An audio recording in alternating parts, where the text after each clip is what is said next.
to have with us as our guest Imam today, Imam YAHYA ABDULLAH of Jacksonville, Florida. Most of you know he's been with our community for many years, but he's a national treasure. So we are delighted to have Imam YAHYA as our guest today. Assalamu alaikum.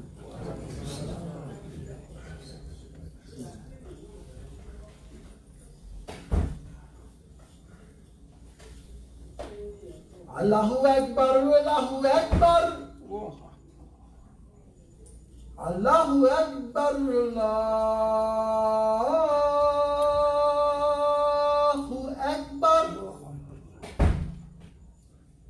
Ashhadu an la ilaha illallah.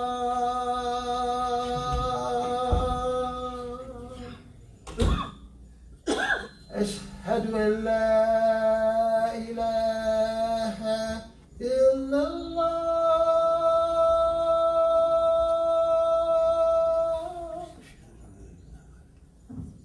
أشهد أن محمد رسول الله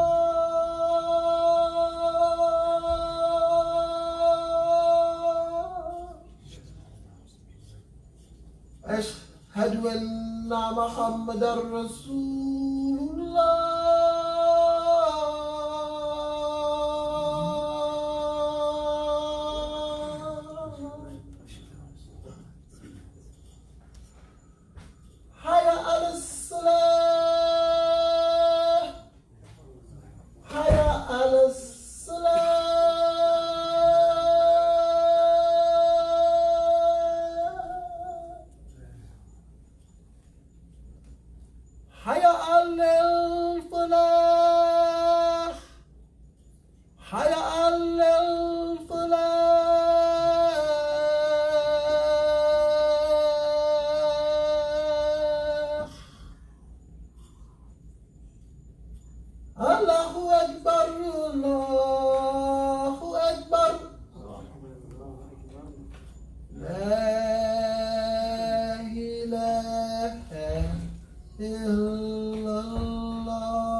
بسم الله الرحمن الرحيم الحمد لله رب العالمين نستعينه ونستغفره ونؤمن به عز وجل وأشهد أن لا إله إلا الله وحده لا شريك له وأشهد أن محمدا عبده ورسوله صلى الله عليه وسلم وعلى آله وصحبه أجمعين أما بعد أيها المسلمون.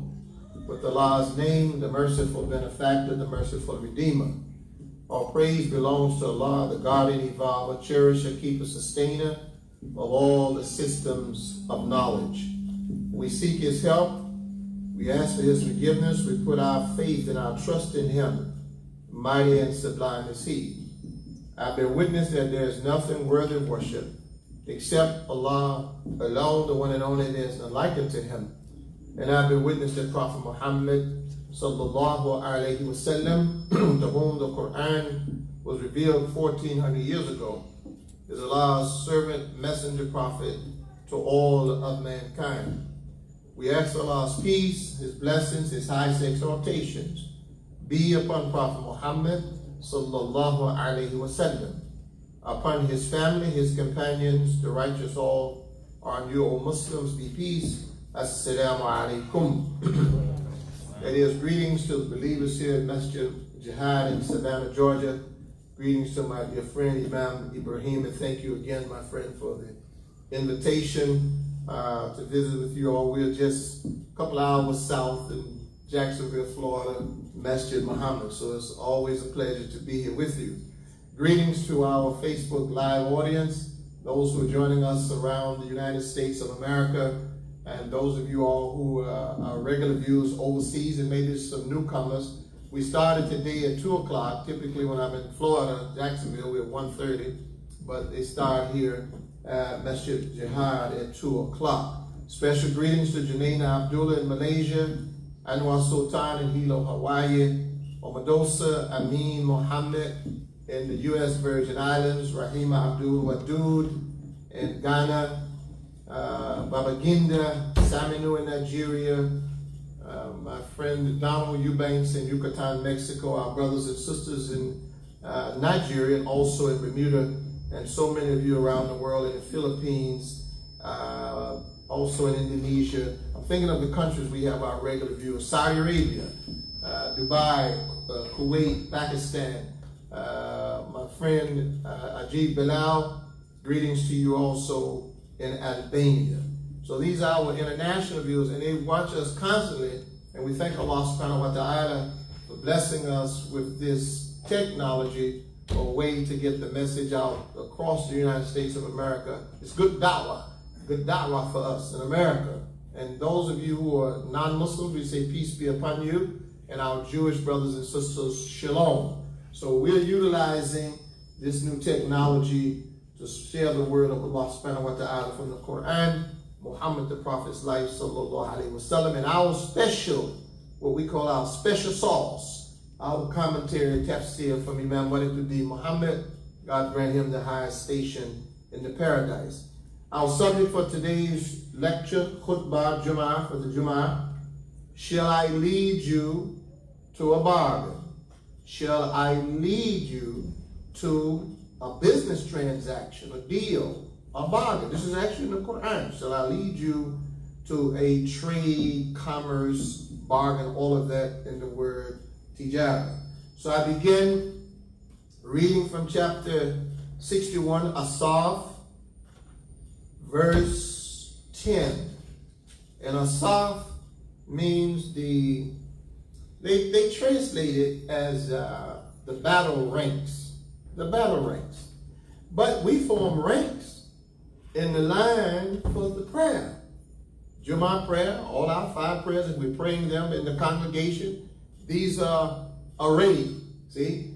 And sometimes the biggest battle, as a matter of fact, we know the biggest battle that Muhammad the Prophet ﷺ said, when the soldiers came off the battlefield, he said to them reportedly that you have just left the minor jihad, jihad sahiyah, the minor one, the smaller one, to begin the large jihad, the big jihad, jihad kabir. And the soldiers were somewhat confused. We're out here risking lives and lost lives on the battlefield. And the Prophet Muhammad, sallallahu alayhi wa sallam, prayers and peace be upon our Prophet, he said that the big jihad, the large jihad, the biggest struggle is for the conquest of your own nafs, your own soul. So here, Asaf. So we are arranged in the ranks. And there's a spiritual battle. So the imam, when we get ready to lead the salat, when the leader is leading the prayer, he'll say, there are other words you could say, but a stone, straighten up the lines. That's a metaphor. It's symbolic. It has another meaning too. Yes, straighten up the physical lines so they'll create. But make sure you keep the ummah straight. See? No corruption. So how do you do that? You join the ranks in battle array, Asaf. You join the ranks as Asaf. And we're not fighting any physical enemy, but there's always the spiritual influences of shaitan. So we begin reading from the 10th verse. Bismillahir Rahmanir Rahim. With God's name, the merciful benefactor, the merciful redeemer. Ya ayyuhalladhina amanu, hal adullukum ala tijaratin tunjikum min adhabin alim. Sadaqallah al-azim. Allah, God the Mighty, spoke the truth. I'm translating now the translation that I read. There are many other translations, but this translation is Abdullah Yusuf Ali's translation, but it's updated. 11th edition, 2009. So there are many scholars that contributed to this translation as well as commentary. All you who are faithful, who are believers, question, هل أدلكم على تجارة? Shall I lead you to a transaction, a bargain, a business deal, a commerce, trade, that will save you from adhab alim, a grievous penalty? Now, to put this in some context, Allah is addressing through the revelation Muhammad the Prophet, sallallahu alaihi wasallam, praise be upon the Prophet. We tend to forget sometimes that the person who received the revelation, all of the Quran, nobody shared it. He received it all. One person, Muhammad the Prophet. Muhammad ibn Abdullah, Muhammad the son of Abdullah, before he was the Prophet. We forget sometimes that he was a businessman. A man engaged in trade, commerce, transactions, the marketplace. This was our prophet. And this was the prophet before he was a prophet. He was Muhammad. And we tend to forget sometimes, now I'm saying this for this ayah in this subject, shall I lead you to a bargain, that his wife, the first wife, for a long time, Lady Khadija, radiyallahu anha, may Allah be pleased with her, she was also a wealthy businesswoman. So here we have a wealthy businesswoman and a wealthy businessman. He's married to a young man. In her employ initially, she was the boss lady. And she didn't boss him, but she was the boss lady. And so God, giving Muhammad the Prophet, a man with a business mind, he's appealing to his sense of business, his sense of commerce, his sense of trade. He would understand this, transactional. So here it again, repeat. All you who believe, shall I lead you? هَلْ أَدُلُّكُمْ عَلَىٰ تِجَارَةٍ. The Prophet understood tijara. Shall I lead you? The Arabs understood tijara. Mecca was a major trade center. So they understood this. So they hear this. They don't hear it like many of us are not interested in business, and that's okay. That's no issue. But the businessman and businesswoman, when they hear this, oh, God is saying, tijara, shall I lead you to a transaction? Shall I lead you to a deal? Shall I lead you to a bargain? So the prophet is like, oh, I know bargains, I know trade. So the revelation is giving this too? Yes. So the scholars now, in their brief commentary on this, they explain tijara, bargain, trade, traffic, transactions. Something given or done in return for something which we desire to get. What we give or do on our part is described in verse 11, which I'm going to read next. And what we get is described in verse 12, which I will read after 11. It is truly a wonderful bargain. What we are asked to give is so little. What we are promised in return is so much. Verse 11. So God asked the prophet, he gives the revelation to the prophet, asked the question, and asked the question of the listeners, the believers, but it's coming through Muhammad, sallallahu alaihi wasallam. So the question is for the people. So God revealed the question. Say, here's the revelation, ask them this question. Now here's the deal. The bargain, God's question, is a bargain. Are you interested in this business transaction? تُؤْمِنُونَ بِاللَّهِ وَرَسُولِهِ. Our part in the transaction, that you, I'm reading here, تُؤْمِنُونَ, second person, that you believe in Allah and his messenger. Not just enough to believe in God, now we have to also believe in his messenger. And in this case, this messenger, we believe in all the messengers, all the prophets. But this particular messenger that's receiving this revelation is Muhammad the Prophet, sallallahu alaihi wasallam. that you believe in Allah. So here's our part of the deal. That you believe in Allah and His Messenger. Wa tujahiduna fi sabilillahi bi amwalikum wa anfusikum. And that you struggle and strive to your utmost fi sabilillah, in the cause of Allah. Bi amwalikum, with your money.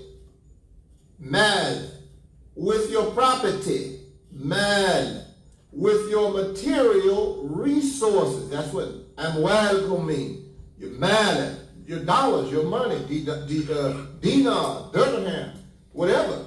The pound, the yen, whatever the money is, the shillings in East Africa, the real, whatever the money is, oil, gold, diamond, what do you have as wealth?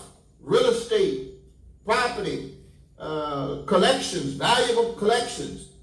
God says, utilize it, work with it, contribute it in the cause, fi sabilillah, in the cause of God.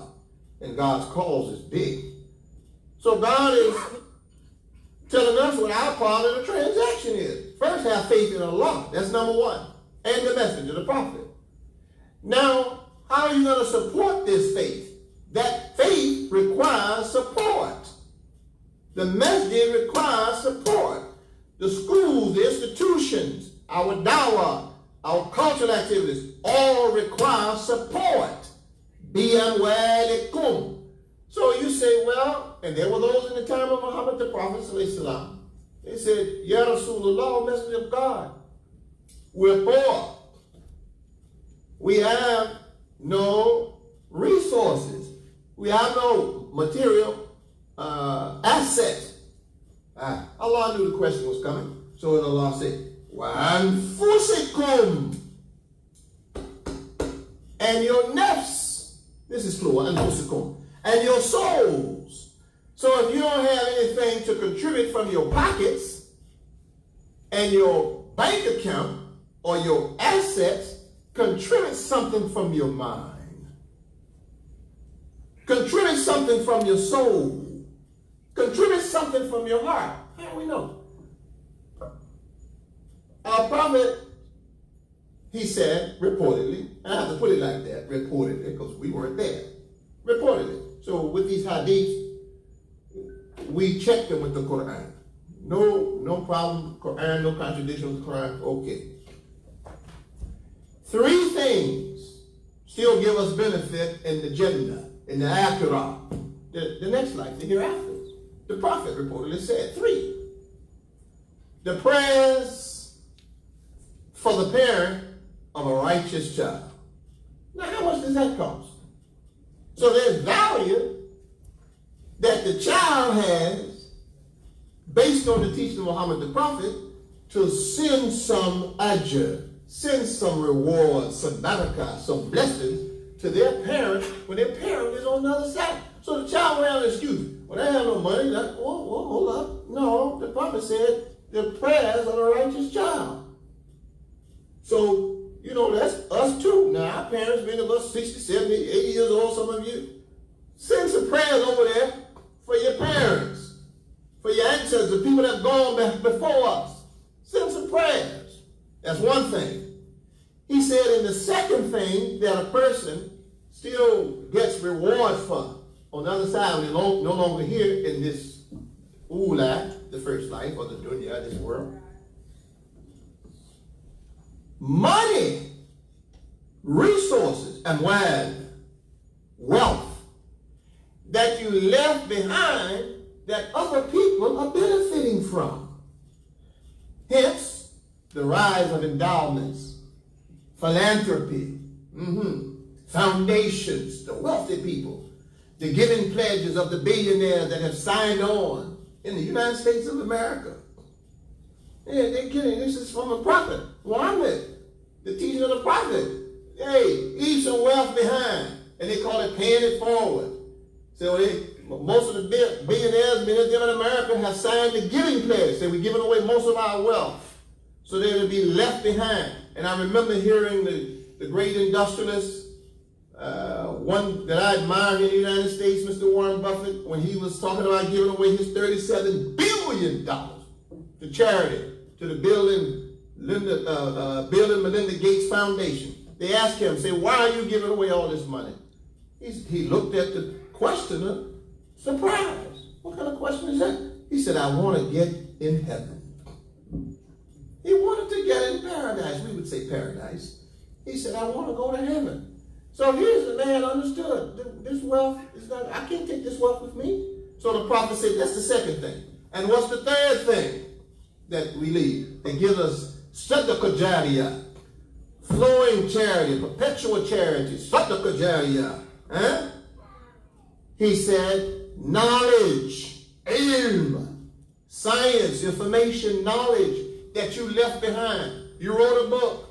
You left a poem. You left some writings, some lectures. You gave some khutbahs that you recorded. You left videos. People are still learning and benefiting because we have the technology now. So you're able to leave this and archive it, and people are learning their religion, learning Salat, learning what the deen is, knowing what al-Islam is. Well, you contributed to that here in Savannah or Florida or the United States or in Pakistan or India, Saudi, Kuwait, Indonesia, Malaysia, Nigeria. Doesn't matter. You left something behind that people coming up after you, you're an educator, or you were a da'i or da'iyah, someone promoting their religion. You left information and people are still benefiting from it. Rewards are going to that person, those people that left it behind, called sadaqah jariyah. So that's the anfusikum. You believe in Allah and His Messenger, that you strive your utmost in the cause of Allah with your wealth, your money, your resources, and your souls, your persons. Some people do both. ذَلِكُمْ خَيْرٌ لَكُمْ إِن كُنْتُمْ تَعْلَمُونَ. That will be better for you if only you knew about it. Now verse 12. What do we get in return, God? Here's the deal. Here's the transaction. Here's the contract. My end of the bargain, believe in God and the messenger, strive in God's cause, spend my resources in God's cause, get my soul in God's cause. I sign up for it. I'll sign the what's the return? What do I get in return? God says, يَغْفِرْ لَكُمْ ذُنُوبَكُمْ وَيُدْخِلُكُمْ جَنَّاتٍ تَجْرِي مِنْ تَحْتِهَا الْأَنْهَارُ وَمَسَاكِنَ طَيِّبَةً فِي جَنَّاتٍ عَدْنٍ ذَلِكَ الْفَوْزُ الْعَظِيمُ. He, Allah, will forgive you your sins. Well, I sign quick. I ain't that right now. And He will admit you to gardens beneath where rivers are flowing. Now, this is an interesting idea in the Quran. It's repeated many times. You have to stop and think. And thank Allah for what is the day, Muhammad. That tafsir, commentary. Now, there are many tafsirs, many commentaries, so no disrespect at all. We thank God for those who are able to explain Quran to us before and present. His commentary, one picture of this is water flowing constantly. And in business, the business person, male and female, is interested in cash flow, liquidity. They call it liquid. These are business terms, financial terms, economic terms. Liquidity. And you always want to know, is the business liquid? How liquid are you? Meaning, how is the cash flowing? Because if the water dries up, the cash dries up, or you got problems in the business. So God gives this business transaction, even before the commercial world did now, the economic world. We have economic language here given to Muhammad the Prophet before the economic world used the language. He will forgive you your sins and admit you to gardens beneath. مِن تَأْتِهَا الْأَنْهَارُ يُدْخِلُكُمْ جَنَّةٍ تَجْرِي. Tajri is the flowing. Tajri. مِن تَأْتِي, that's underneath. مِن تَأْتِهَا الْأَنْهَارُ. If water is constantly flowing underneath, that means we are not watering it. We water from on top. unless you install irrigation systems now.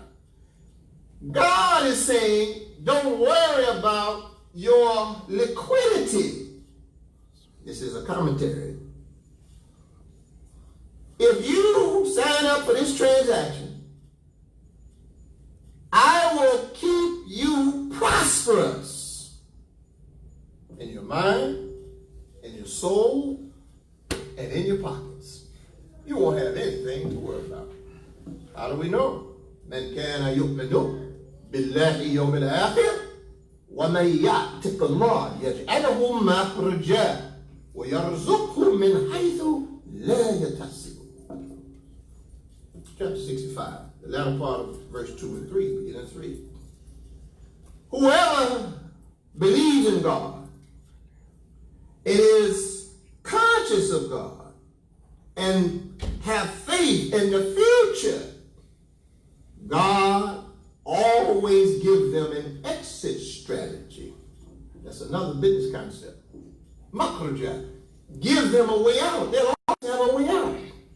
وَيَرْزُقُهُ مِنْ حَيْثُ لَا يَحْتَسِبُ. And he will bless you and bless them with resources and from a source, God is beneath which rivers flow, and from a source you could not have thought of. You could not have even imagined. God will open up the avenues for you that you never thought of. You say, I never thought of that. So you get ideas that you never considered. And God will open doors and avenues that you never dreamed of. Let's keep going for the sake of time. And into beautiful mansions. What? Mansions? Now, in the Bible, if you know anything about the scriptures that come before, Christ Jesus is reported to have said, in my Father's house. Listen to this language. This is not poverty. In my Father, he's speaking. The prophet, we don't use this language for God, Father. No. I'm quoting the scriptures before. In my Father's house, there are many mansions. Mansions.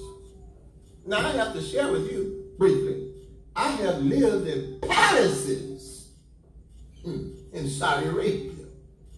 And they do believe in mansions. And before you criticize, don't say, oh, that was the print. Well, it was the beneficence of the king, for these kings of Saudi Arabia. Allah forgive them their sin and grant paradise. They've all passed on now. But one mansion I was in was the leading sheikh of Saudi Arabia. He was in a mansion and a palace himself also. So it wasn't just the princes and the royal family now. This was the leading sheikh. They called him Sheikh Sheikh. Sheikh Abdullah bin Abbas. May Allah grant his soul in peace and rest and grant him the paradise, the Jannah. I've been in his palace twice when he was alive with Muhammad. So he wasn't living poor. So God says, I will give you a masakin tayyibatan fi jannatin adnin, and I will give you beautiful mansions. Muslims, Allah subhanahu wa ta'ala says he will give us men. This is not just for the hereafter, the afterlife. No. He gives us a language we can identify with. And in the book Strategies of Muhammad the Prophet ﷺ by Omar Khayyam Sheikh, there's a section in the book that talks about where Muhammad the Prophet ﷺ used to live.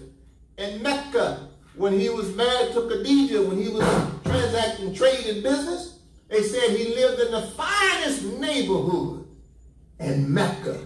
But what we are told is the picture that most of the Muslim world is sold the picture of Muhammad in Medina after he becomes the prophet and after he becomes the governor. He's setting an example of not monopolizing wealth, so he lives very simply because he's the leader now of the city.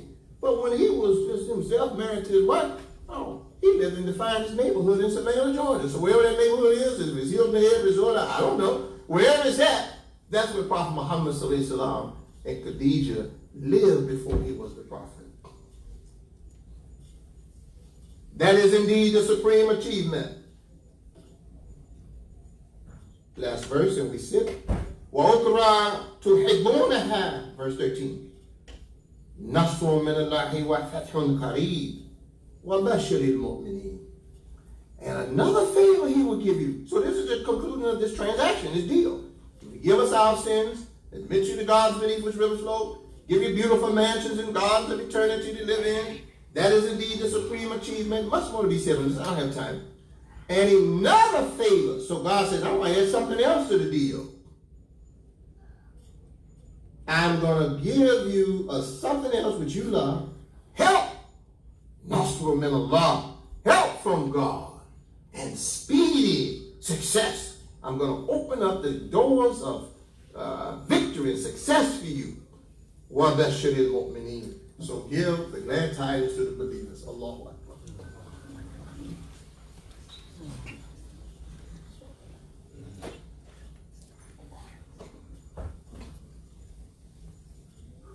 بسم الله الرحمن الرحيم والصلاة والسلام على رسول الكريم صلى الله عليه وسلم وعلى آله وصحبه أجمعين أما بعد أيها المسلمون. Again, the Imam, my friend Imam Ibrahim, believers here at Masjid Jihad, those of you all joining us on our Facebook live page, Masjid MUHAMMED, in Jacksonville, Florida, around the United States of America and around the world. And those of you all who will watch our post. Since the last time I was here, alhamdulillah, we now have a YouTube channel. So you can go and watch our programs. The YouTube channel is called Al-Islam Worldwide Ministry. So at the comfort of your home, you can turn the television on. We have programs there, excellent programs. Dawah we did last night. We're discussing the Quran and Science, part 2. So you'll find that on YouTube. We did a 6-part series, alhamdulillah, on the Islamic perspective on race and racism to deal with the issues in the United States of America. And prior to that, we had an eye-opening 6-part series on the Quran and the United States Constitution. And we introduced Thomas Jefferson's Quran and Islam and the role that it played in the founding fathers of the United States of America and how they studied the Quran to come up with the Constitution, the Declaration of Independence, and all of their ideas for the founding of this nation. They borrowed it from the Quran. Facts. So you can find that on our YouTube channel, Al-Islam Worldwide Ministry, or you can find it on our Facebook page, Al-Islam Worldwide Ministry. Concluding this khutbah now, I want to quote something from Imam Muhammad's book, Islam's Climate for Business Success. This is Imam Muhammad's business booklet he put together for us. Quoting now from page 116 as we conclude. We know of this economy, he's speaking of the United States economy, the largest economy in the world. China is right there though. And also of the global economy, and of what the best minds are saying. Money has to be invested. It is no good for the economy or for the business life of the society or nation or community if money is just going to lay up in the banks and not be invested and put into service. This is Islam. Islam says that money should not be held somewhere rendering nothing to the society. Money should circulate and serve the needs of the people belonging to the society. Allah says in the Quran, chapter 59, verse 7, and the word for circulating for the money is dula. Dula. Dula is an English way of saying dollar for the air. Dula. Dula. Dula. It means circulate. Don't let the money just stay in the hands of a few like we have in the United States of America, where the top 1% of the money, of the wealth, is in the hands of the top 1% of this country. You have 1% of the people at the top control more wealth than about 70 to 75% of the population. That is un-Islamic. Money, I know this is not an Islamic nation, so I say this, it's unfair, it's unjust. Economic inequality. Money should circulate, Imam Muhammad says, and serve the needs of the people belonging to society. Allah says in the Quran, money should not be controlled only by certain people, so that it stays with them and not circulated where the society gets the benefit. This is good for any nation, and it is in accord with the thinking in the American business circles. When God says to us in the Quran, spend in the way of God, Most of us tend to be so spiritual that we cannot see the real place for this idea. The real place for this idea is not up in the sky. The real place for it is down here where our business establishments and institutions exist. To spend in the way of God means to spend on ourselves and on others. Allah cautions us not to spend so much on ourselves that it appears that the hand is just bringing everything to the mouth. God cautions us also not to go to such an other extreme to spend in a way that hardly anything is coming back to that person. God says, and I conclude, do not spend so much that you make yourself a burden on society. So, I encourage us here. We have some merchants. They have some items outside, I noticed. A few of the brothers, and maybe some of the sisters too. Circulate some of the money before you walk off of the property. Implement it. Practice it. Don't just hear it. Circulate it. I saw detergent. I saw some eggs, some other support. But, you know, if the brother is selling the detergent, and this is our detergent manufactured by our brothers out of Atlanta, pure detergent, and it's clean and good and healthy for the skin and the clothes, and the money, you make the money generated here, leave the detergent money right here. You got that solved. You got that product. The egg, the brother's selling the egg, my friend back there. You buy the eggs before you leave, get them. And whatever else is being sold, you say, no, we want to circulate this money among ourselves. Now, I'm going to conclude with this statement. I don't mean any harm when I say this. So please don't take it in the wrong way. And my brothers and sisters, maybe I see mostly brothers from overseas, this is no reference to you because you all do this. We don't. 95%, unfortunately, of the, and our brothers from overseas know this. And I'm going to tell you how they know this, because in Jacksonville, they smart. They come from Pakistan, from Arab countries, from Africa even, and places in Asia, and they come right to the African-American neighborhood. You know why? Because everybody around the world knows if you want to get up and get rich quickly in America, come to the African-American community, because they have an unconscious dollar. What does that mean? They just give the money away to anybody. They don't circulate the money with themselves. We don't do that. So we have to change that. 95% of our wealth, 1.2 trillion. Listen, our GDP, gross domestic product for African Americans, is almost 2.5 times that of Saudi Arabia. Our GDP yearly is at 1.2 trillion with a T. That's 12 zeros. $1.2 trillion a year that we generate in revenue. 95% of it goes out of our community to enrich others. We, brothers and sisters, we have to change that. We have to turn this money around with ourselves. And it's not racist, what I'm talking about. This is common sense. Nobody does that but us now.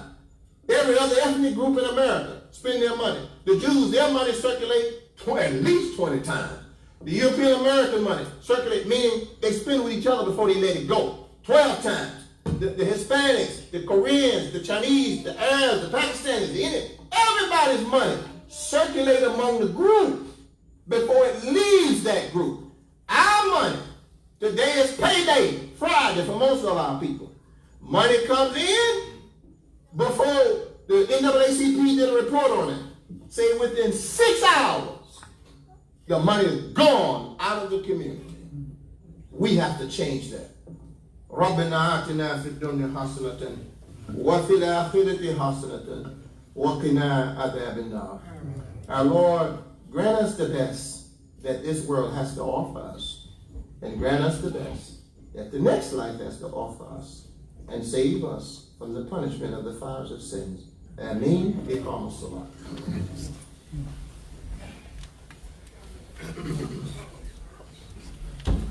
Allahu Akbar, Allahu Akbar. Ashhadu an la ilaha illallah.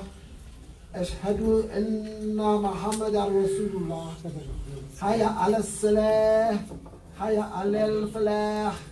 قد قامت الصلاة قد قامت الصلاة. الله أكبر الله أكبر. لا إله إلا الله. لا إله إلا الله محمد رسول الله. The stout, make sure your lines are straight.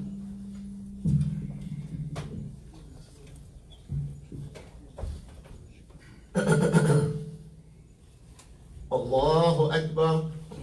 Allahu Akbar. Bismillahir Rahmanir Rahim. Alhamdulillahi Rabbil Alameen. Ar-Rahmanir Rahim. Maliki Yawmiddin. Iyyaka na'budu wa iyyaka nasta'in. Ihdina siratal mustaqim. صراط الذين أنعمت عليهم غير المغضوب عليهم ولا الضالين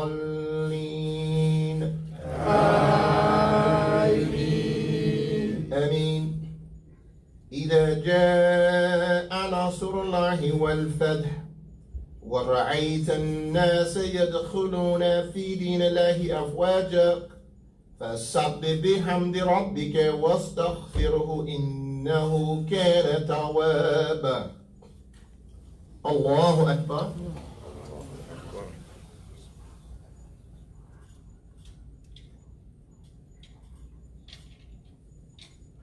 سمع الله لمن حمده. الله أكبر.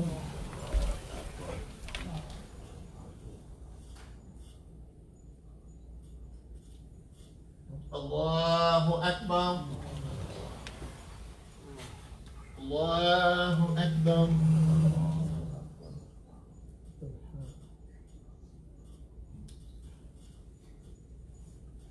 الله أكبر.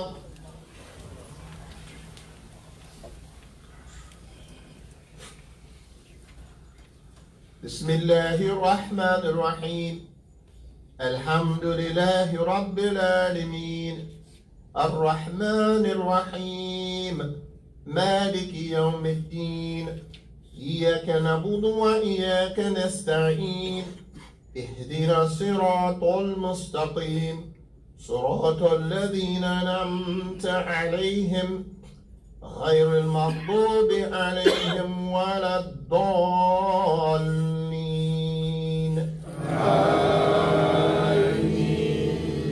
آمين. قل هو الله أحد الله الصمد لم يلد ولم يولد ولم يكن له كفوا أحد. الله أكبر.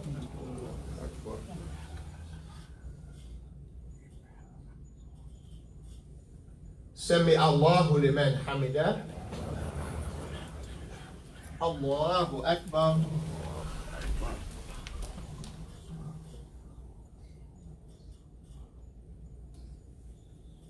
الله أكبر.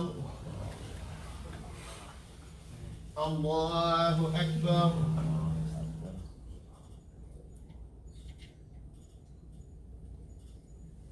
الله أكبر.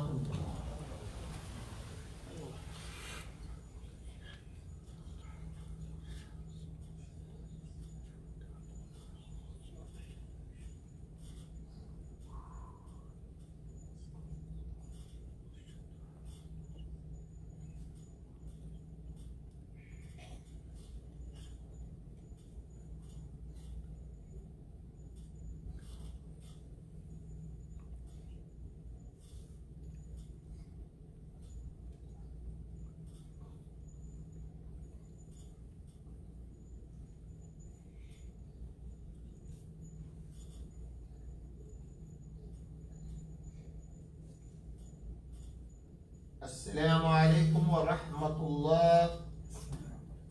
السلام عليكم ورحمة الله. السلام عليكم ورحمة الله. السلام عليكم ورحمة الله.